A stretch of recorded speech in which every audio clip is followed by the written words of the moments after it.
great menace. We have no CPS revenues at the county. We have no sales tax. It's almost all property tax, and court costs and and fines create another little stream of revenue. But the principal one, 72%, is property taxes. And if the central city is allowed to demise, those suburban areas are going to be taxed out of their hides to make up for the demise of the central city.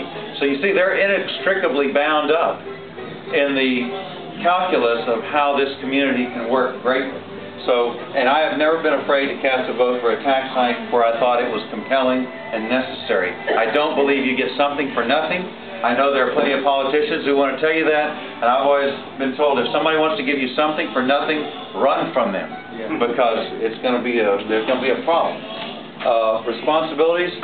Yes, I invite you. It starts with getting your email address on Monica and Mario. I didn't introduce Mario as my chief of staff. Monica is my executive assistant. And I trust that you have your email addresses. We will keep you posted.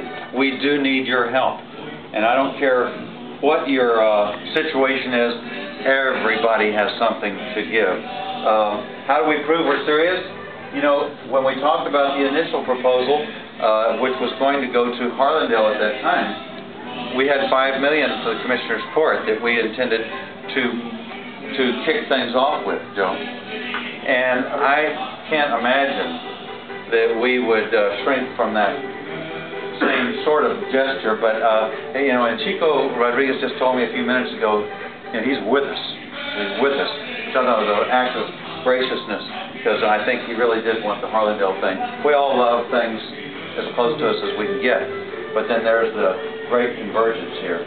I know that Judge Will has been very supportive, and for any suppositioning that SCISD hasn't come forth, they passed a resolution supporting this way back in June of last year. There's been no doddering on the part of SCISD. They have other challenges, but there's been no doddering on this issue. And so finally, that's how I think we prove we're serious. We start putting our money together and gathering everything. And I know Dr. Jimenez has... I think it would be interesting to see, you know, through the genius of this man, how we crafted support for the certificates of obligation from the north side regions, you know, of our county. And we decided to bring in the north side, which we anticipated would be the biggest opposition. And George crafted his idea of bringing them in, because if we didn't do this, every family on the north side was going to suffer painfully and dearly in terms of trauma and emergency services. And he can tell you why it would have affected every citizen of Bear County, especially the north side families. There would be no trauma to speak of, and no emergency services for their loved ones. You know, especially when you're talking about probably one of the #1 trauma centers in the United States, and especially now that it's being combined with Banksy. And George, I think, can address himself to. If we don't find a way to unite this county, they have 200 kids on the waiting list in the north side.